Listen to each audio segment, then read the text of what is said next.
दोस्तों मध्य प्रदेश राज्य का सबसे खूबसूरत शहर जबलपुर, और जबलपुर की खासियत यह है कि यहाँ पर आपको 52 ताल तलैयाओं के साथ आपको प्राचीन मंदिर के भी दर्शन करने को मिलेंगे। लेकिन 52 ताल तलैयाओं में से दोस्तों अभी कुछ ही ताल तलैया बचे हुए हैं। अभी दोस्तों आपको हम ऐसे शिव मंदिर के दर्शन कराते हैं जो कि बहुत ही चमत्कारी है, और ऐसा कहा जाता है कि इस मंदिर की स्थापना स्वयं भगवान श्री रामचंद्र जी ने की थी। हम बात करें दोस्तों भेड़ाघाट और मेडिकल से स्थित मात्र कुछ ही दूरी पर स्थित लम्हेटा घाट की, और लम्हेटा घाट के उस पार स्थित है कुंडलेश्वर महादेव मंदिर। और इस मंदिर की क्या खासियत है, आइए सुनिए। जबलपुर से भी आते हैं, बाहर से भी लोग आते हैं दर्शन करने सूर्य मंदिर के। क्या खासियत है इस मंदिर उस मंदिर की खासियत ये बताते भी, इस नाम मंदिर का नाम कुंभेश्वर मंदिर है। एक जलहरी में 2 शिवलिंग है। जनरली ऐसा और कहीं नहीं होता, और कहीं नहीं, और जनरली ऐसा कहीं नहीं, अपने सुना नहीं अभी तक। ये बताते हैं कि एक शिवलिंग रामचंद्र जी ने जमाई हुई है। एक ही जलहरी में 2 शिवलिंग है उसमें। मंदिर का नाम कुंभेश्वर मंदिर है, और उसके नीचे शनि मंदिर भी है। लम्हेटा घाट आए हैं दर्शन करने भगवान कुंडलेश्वर भगवान के, जिसमें ये एक अनोखा मंदिर है, श्री राम भगवान ने बनाया इसका।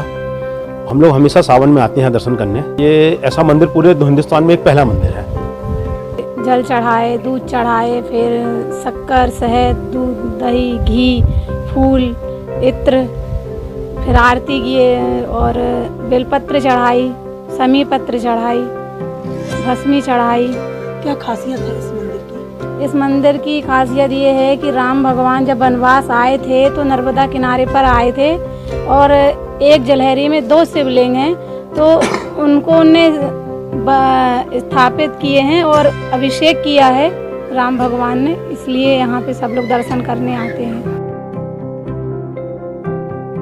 दोस्तों वहां पर एक गांव भी स्थित है जिसे हम लम्हेटी और ग्राम पंचायत नाना खेड़ा भी कहते हैं, और कहते हैं दोस्तों ये पूरे गांव वाले आकर विशेष तौर पर महाशिवरात्रि के दिन और श्रावण सोमवार के दिन यहाँ पर पूजा करते हैं। अब इस शिवलिंग की क्या खासियत है? सबसे बड़ी खासियत यह है कि एक ही जलहरी में 2 शिवलिंग है। आइए सुनिए वहां के पंडित जी क्या बताते हैं। इसमें लिखा हुआ है पूरा कि भगवान यहाँ राम और लक्ष्मण जी आए थे।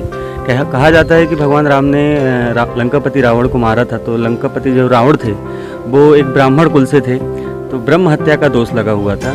क्या हुआ था कि रामायण में मतलब उत्तरकांड के बाद रामायण में ये बताया गया था कि भगवान राम जो है अयोध्या में 24,000 वर्ष राज्य किए हैं। तो उसी समय जब हनुमान जी थोड़े से फ्री हुए तो वो शंकर जी से दर्शन करने के लिए कैलाश गए, तो वहाँ नंदी ने उनको मना कर दिया दर्शन करने के लिए। तो हनुमान जी ने कहा कि मैं तो खुद रुद्रावतार हूँ, तो मुझे भगवान से कोई दर्शन क्यों नहीं हो सकते। तो वहाँ नंदी ने उनसे कहा है कि आप लंकापति रावण वध के लिए थे, मतलब लंका गए थे, आपने राक्षसों को मारा जो एक ब्राह्मण थे, और अशोक वाटिका भी उजाड़ी, तो आपको ब्रह्म हत्या लगी है। तो उसने फिर हनुमान जी ने नंदी से जो है निवारण पूछा कि मुझे इस ब्रह्म हत्या से कैसे दूर हो सकता हूँ। तो भगवान नंदी ने उनको बताया कि आप शिव जी की तपस्या करिए नर्मदा जी के दक्षिण तट पे। तो हनुमान जी इधर आए, तपस्या किया, और शिव जी ने उनको दर्शन दिए यहाँ पे, और हनुमान जी चले गए। जब हनुमान जी वापस अयोध्या पहुँचे राम जी से मिलने, तो राम जी को ये सब चीज़ें पता चली। तो राम जी ने भी कहा कि यार जब आप स्वयं रुद्रावतार होने के बाद भी आपको जब ब्रह्म हत्या लग सकती, तो फिर मैं भी इस चीज़ का पापी हूँ। तो राम जी इधर आए हैं लक्ष्मण सहित, यहाँ तपस्या किया है 24 वर्ष, और इस एक जलहरी में 2 शिवलिंग की स्थापना की। पुराणों में कहाँ पे इसका उल्लेख सर ये नर्मदा पुराण है। नर्मदा पुराण में ये इसका 24वें अध्याय में इसका पूरा विवरण लिखा हुआ है। ये जो पूरा नाम से जाना जाता है कपितीर्थ रामेश्वर लक्ष्मण महिमा के वर्णन के बारे में जाना जाता है। ये देखिएगा आप, कपितीर्थ रामेश्वर लक्ष्मण महिमा का वर्णन, इसमें पूरा ये अध्याय 24 में इसमें लिखा हुआ है। आगे आप पेज पढ़ेंगे, यहाँ लिखा है हुआ है, पाप और तप के प्रभाव से नर्मदा के तट पर 2 शिवलिंग को स्थापित किया।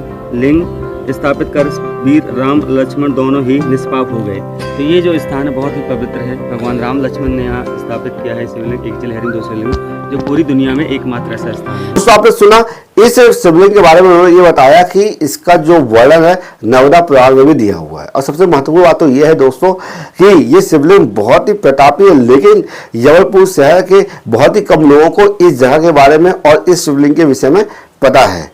दोस्तों आपको ये वीडियो कैसा लगा कमेंट बॉक्स में आप अपने विचार जरूर लिखिएगा, क्योंकि हम आपके लिए बिल्कुल इसी तरह के यूजफुल कंटेंट हमेशा बनाते रहते हैं। जय श्री राम।